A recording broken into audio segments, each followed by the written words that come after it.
இப்போ ஒரு அறிவியல் ஆய்வு சொன்ன முடிவு, வீட்டில் ஏற்படக்கூடிய பல நோய்களுக்கு பல காரணம் இருக்கிறது. கிருமி, கொசு அதெல்லாம் இருக்குது. புதுசாக ஒன்று கண்டுபிடிச்சிருக்கான் பாருங்க.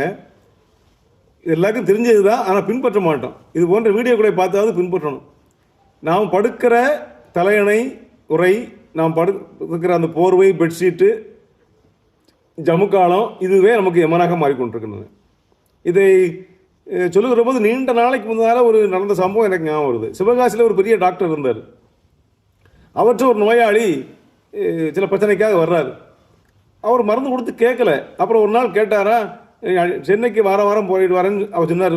இந்த பேஷண்ட்டு வாரம் சென்னைக்கு போகிறேன்ல, ஆம்னி பஸ்ஸில் போகிறேன்ல அப்படின்னாரு. ஓ, ஆம்னி பஸ்ஸில் போறியா, அதில் சாஞ்சிட்டு போகலாமே. அப்போல்லாம் இந்த ஸ்லீப்பர் கோச்லாம் கிடையாது, சாஞ்சிட்டு போகலாம், புஷ்பேக் மாதிரி இருக்கும்.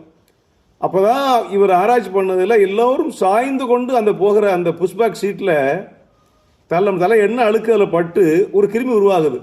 அந்த கிருமி அடுத்தவரை பாதிக்குது. இந்த மருத்துவர் சிவகாசி டாக்டர் கண்டுபிடிச்சார். அதை அரசாங்கத்துக்கு சொல்ல ஆம்னி பஸ்ஸில் தினசரி துணி மாற்ற வேண்டும் என்று ஒரு ஆர்டர் அரசாங்கம் போட்டாங்க.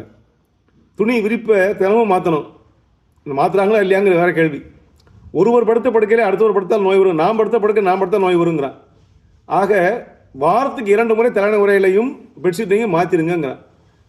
அங்கே உருவாகிற அந்த கிருமி, அந்த வைரஸ் லங்ஸை பாதிக்குது, தோலில் அரிப்பு உண்டாக்குது, டைஜஷன் கோளாறை உண்டாக்குது, மூளை கோளாறை உண்டாக்குது. நிறைய சொல்லியிருக்காங்க. பார்த்தா பயமாக இருக்குது.